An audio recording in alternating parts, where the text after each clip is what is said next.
So when Tom Cruise was shooting Maverick, let's say Tom Cruise shooting Maverick, he had to teach pilots to be cinematographers, and he had to teach cinematographers to be pilots. Holy shit. You don't have control over the sun when you're flying an FA-18 in the air. You don't have some people with extra lights going, oh, you got to put the light over here and the sun's over there, so compensate for that. You have to figure out what time of day you're going to be shooting, for how long, what maneuvers you're going to be doing, and you got to plan it out like a military exercise. Just A, B, C, D.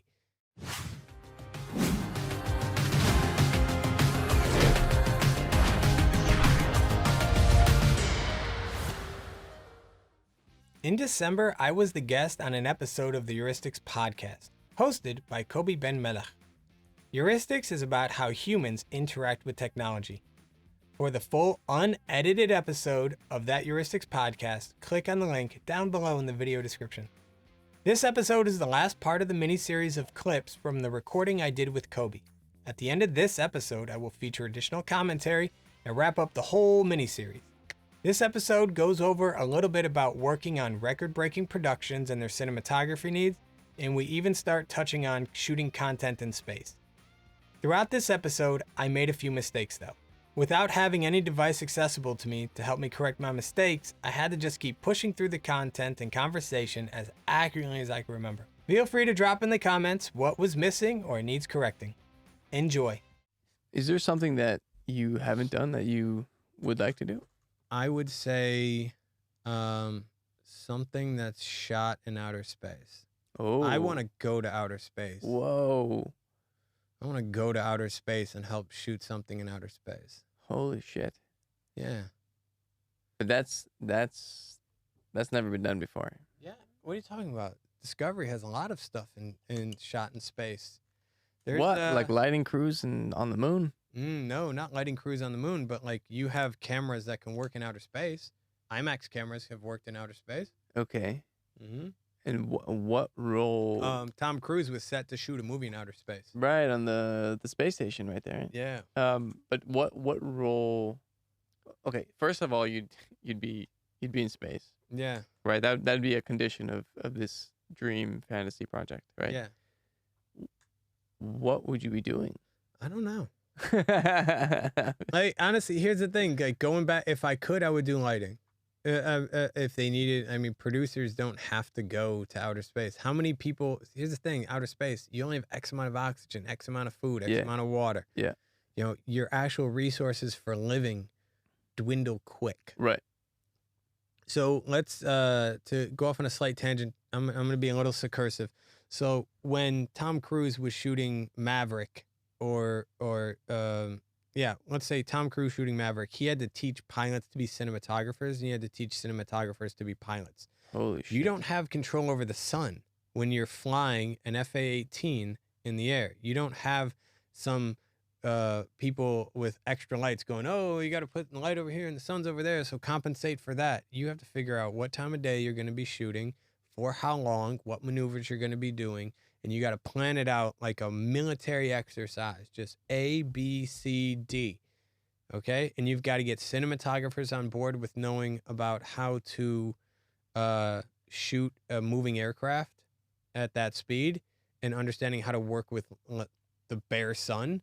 And you have to have pilots that understand that when the sun is pointed right at them, it flattens out the image. So it's best to have what they call a low side key, a far side key, where the light is coming from behind or from the opposite angle. So if I'm looking this way, the light would be coming from here to illuminate more this side of my face, and this side of my face would be more in shadow to add depth to an image or to my face.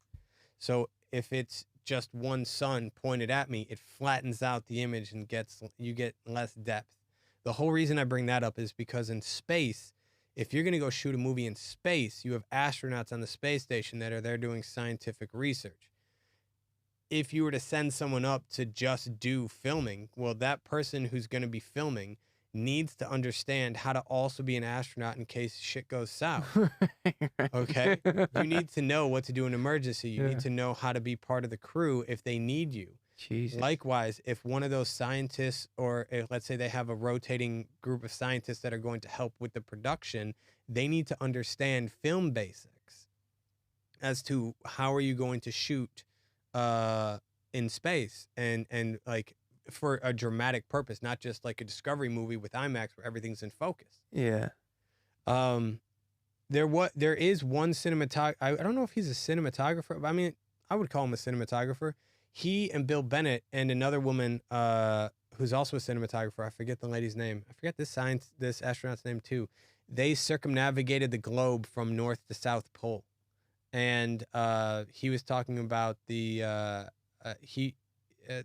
astronaut who was with Bill Bennett and this other lady. Those three were talking about cinematography during the time of how things are when you shoot them in space versus on the ground, and how they were filmed. Anyways, it was this really great insight into this guy's mind. I forget his name, but he's written books on this stuff. On filming in space. In space? I think he has. I really want to say he has. Okay.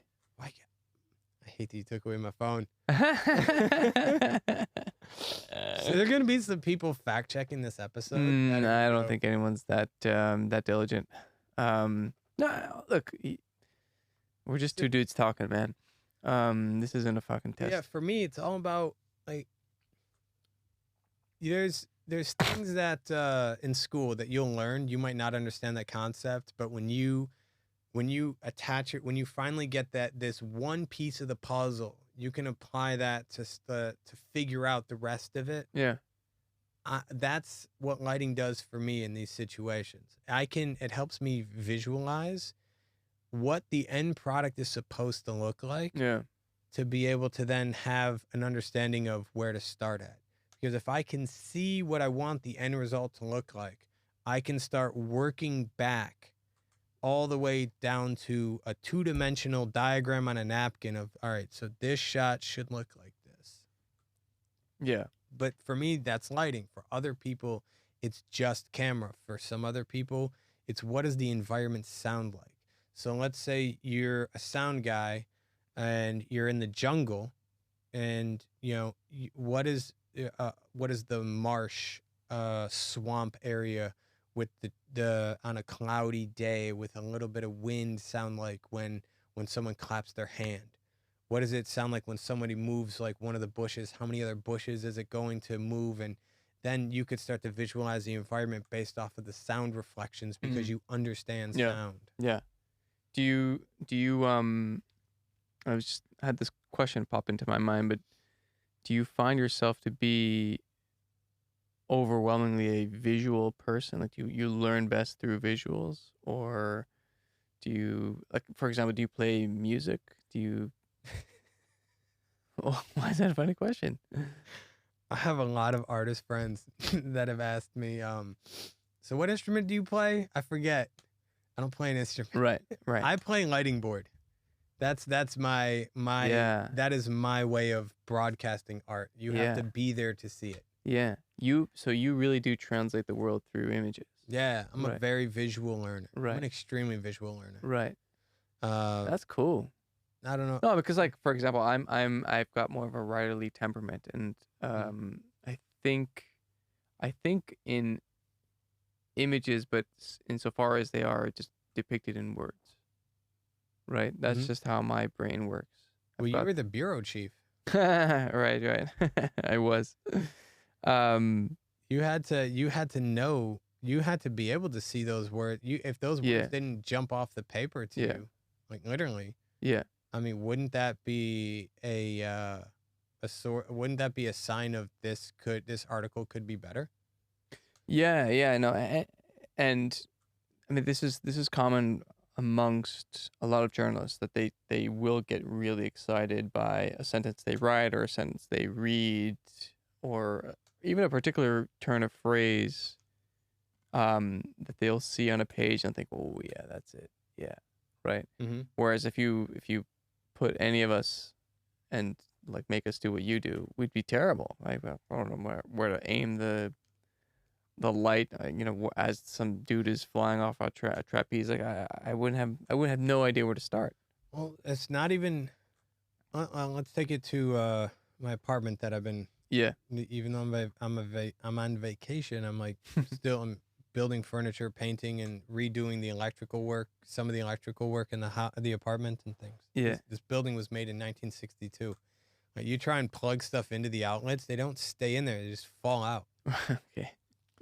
So one of the lights that I put in was an overhead LED light in a circle. That's a circle about this big, and it was for a meal pesset, not a meal. It was like a small meal pesset kind of that we have. Yeah, balcony for any that don't know. Yeah. Yeah, balcony.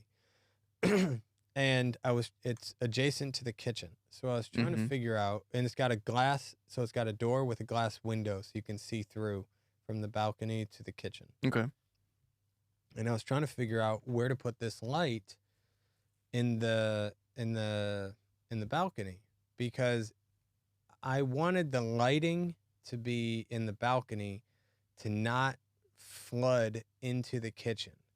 Because if any think about it like this, you have X amount of watts of a light, okay? And those lights produce, the amount of watts that a light uses, it costs energy. It costs money to generate that. Mm-hmm. So if I have a light that is on the balcony and shines a great deal of its photons into the kitchen, then I'm kind of robbing the balcony of some of the photons that could stay in that area. Okay. So what I wound up doing is putting that light as close to the wall and as high as possible on the ceiling, and as almost very close to the wall where the door is, with the window on it that touches that goes to the kitchen. Mm-hmm. So with the fact that the whole balcony is painted white, light reflects better off of white objects. I have only about a couple centimeters or inches of light from the balcony directly spilling into the kitchen on the floor in front of the door. So all of the photons in that area from that light are mostly staying in the balcony and create a nice, very bright, evenly lit balcony.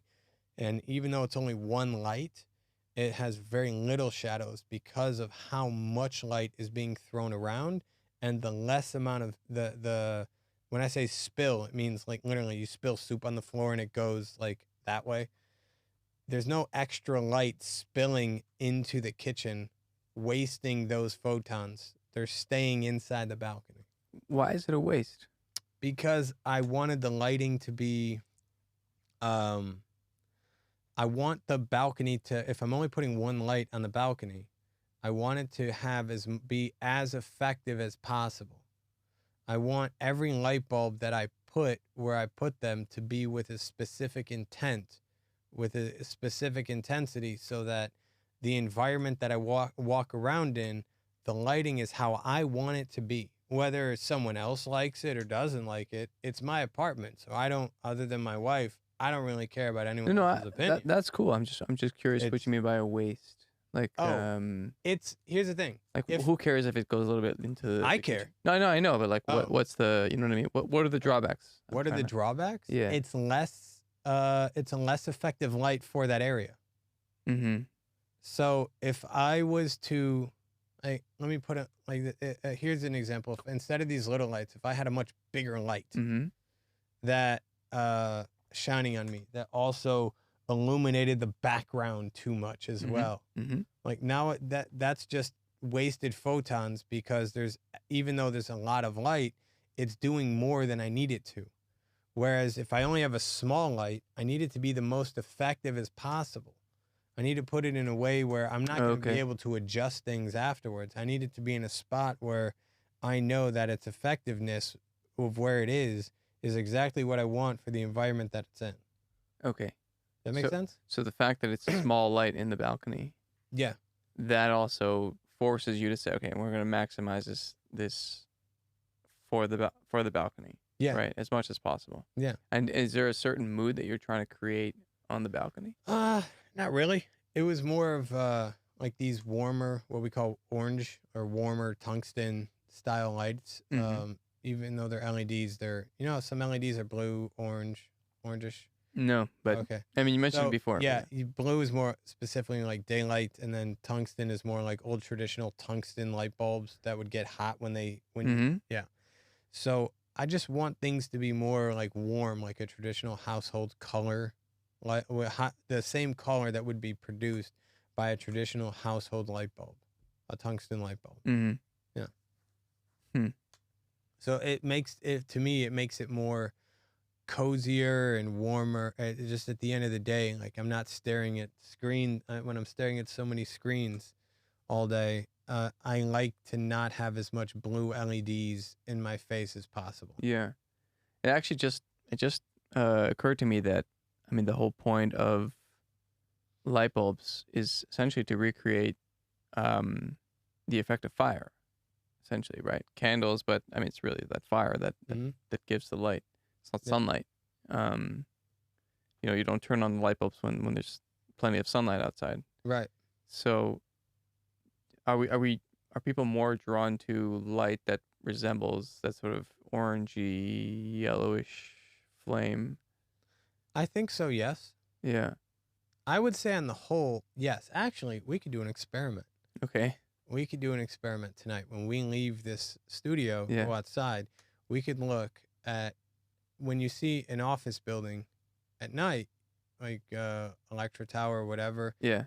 how many of those lights look warmish orange like a traditional household light bulb or fire versus how many of them look blue like the day. And I bet you that we're going to see a lot more like warmer, orangish, like fiery colors coming from the building than we would blue. I'm willing to bet you. Interesting. Yeah. In fact, if we want a good view, we could go upstairs one level and look at the Mapesset. Cool. You know what? That's a good place to stop this. Are we done? But I haven't talked about my pot of gold. What? I have a great light shining on a pot of... I'm just kidding. Oh man, this was fun. Was it? I'm glad. Yeah, man. I didn't know any of this stuff. I also it's so cool to talk to someone that really thought about it. Like you really thought about this stuff. I think about, like I said, lighting in the most inopportune times because I will be trying to have a conversation with somebody. Yeah. And get distracted. I will.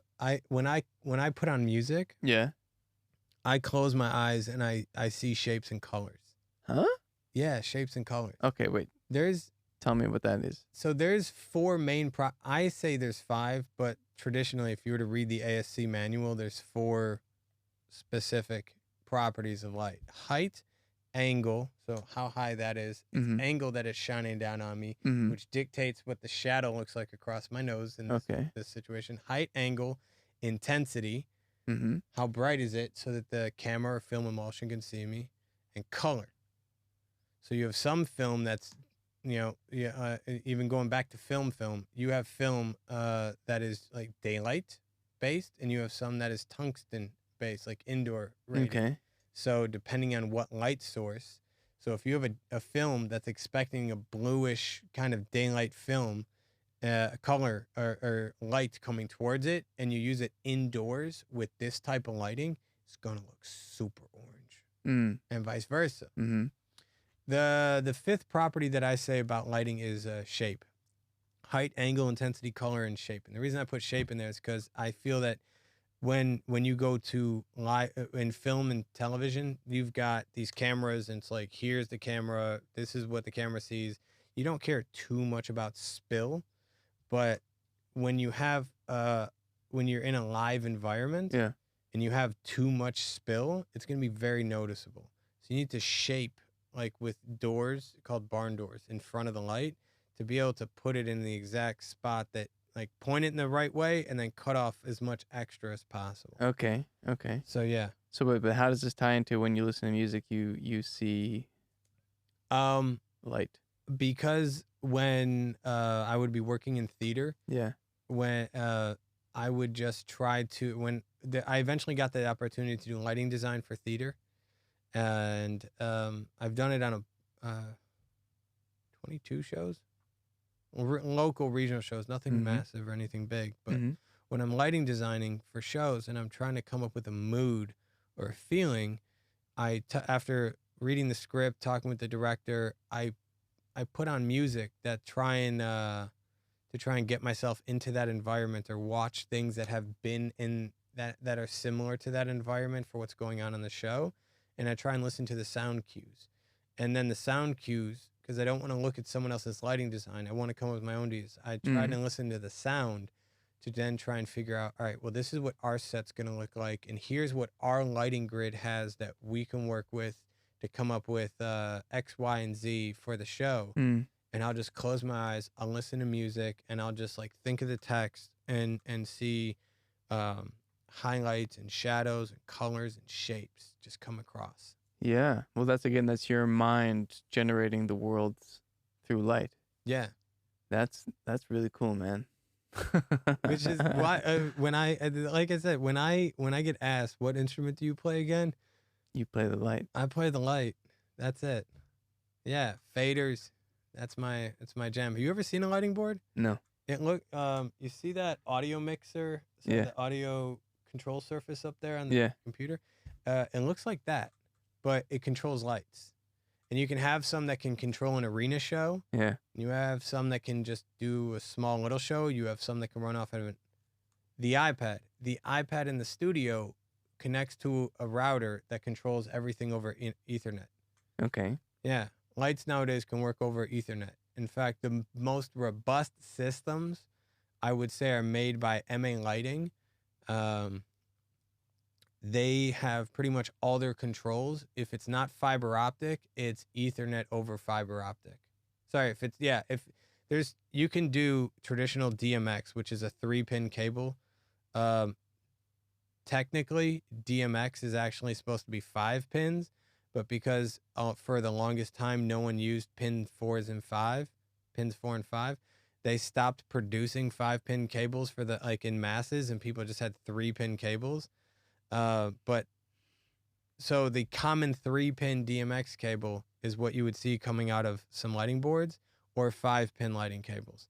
So you can have this old school analog communication. You can have Ethernet communication, which can do a lot more lights over much farther distances, or you could have fiber optic. Man, you just nerded the fuck out. I have no idea what you were just. Oh, and get even crazier than that. For the Oscars, they have backup electrical systems running in parallel. So, okay, so if I take this electrical cable and connect it to like this electrical cable that are both hot, like they're both filled with electricity, and touch them, there's a combination of, as long as they're different circuits, they should just combine to make a greater voltage. All right. Okay. So with the Oscars or Tonys or big, huge, massive shows, you have electrical systems that are built that if one goes down, if your primary goes down, there's a second one that instantly takes over because it's instantly ready and has enough power to keep all the lights and sounds and everything on at the exact same time. Holy shit. Yeah. Those are the big, scary cables. Yeah, big electrical, scary cables. Oh, man. All right, dude. Let's wrap it up. Let's wrap it up. Cool. This dude. was fun, man. Wait, hang on. My daughter asked me to wear that. All right, man. All right. See ya. See ya. When I watched One More Orbit featuring Colonel Terry Vertus, Janicki McKellenson FNF, Bill Bennett ASC, and Dan Green CSC, and many more, I was left with the feeling that no matter what you want to convey to an audience, there is always a way to capture it. By putting the brand first and building content around the story, One More Orbit was able to demonstrate what it means to truly work as a production team.